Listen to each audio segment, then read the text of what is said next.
আসসালামু আলাইকুম বন্ধুরা।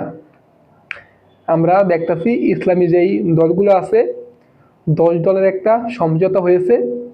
তো আমরা অনেকে দলের সমর্থন করি, তারা একজনকে একজন খোঁচা মেরে কথা বলতাছি।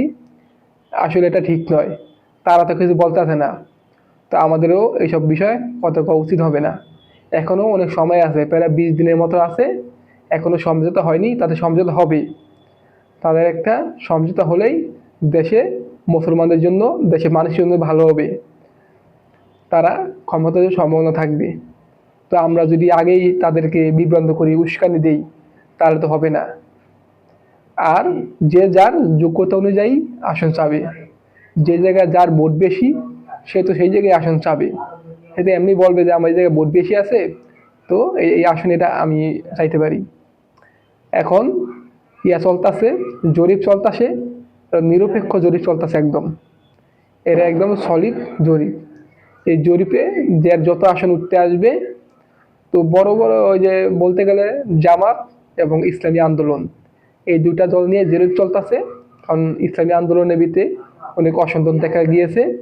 তারা প্রায় ১০০ আসনের মতন চায়। ১০০ আসন যদি তাদেরকে দিয়ে দেয় জামাত, তাহলে তো জামাতের কোনো আসন থাকলো না। তারা কয়টা আসনে ভোট করবো? তারা তো হয় না, কারণ জামাত বিশাল বড় একটা দল। তাদের কমপক্ষে ২০০-র কাছাকাছি, বা জামায়াতের বড় বড় নেতৃবৃন্দরা যা মনে করে তারা তেমনিই করবে। তো ইসলামী আন্দোলনের মাঠ পর্যায়ে তাদের যেই ভোট আছে, সেই ভোট অনুযায়ী তাদের দরকার সিট সিট নেওয়া। তো যেই বেশি সিট চাইলে হবে না, তো বেশি সিট চাইলে জামাত কেমনে দিবে? তাহলে তো একটা জোটের ভিতরে বা সমঝোতার ভিতরে একটা ফাটল ধরবে। অন্যান্য দলের সাথে তো এরকম হয়নি। এবং এনসিপিকেও সন্ত্রাসী ৩০টা দিবে। এখন ৩০টা দেয় নাকি, এ তো এখন বলা যেতেছে না। কারণ ২০ তারিখ আগে পর্যন্ত বলা যাবে না।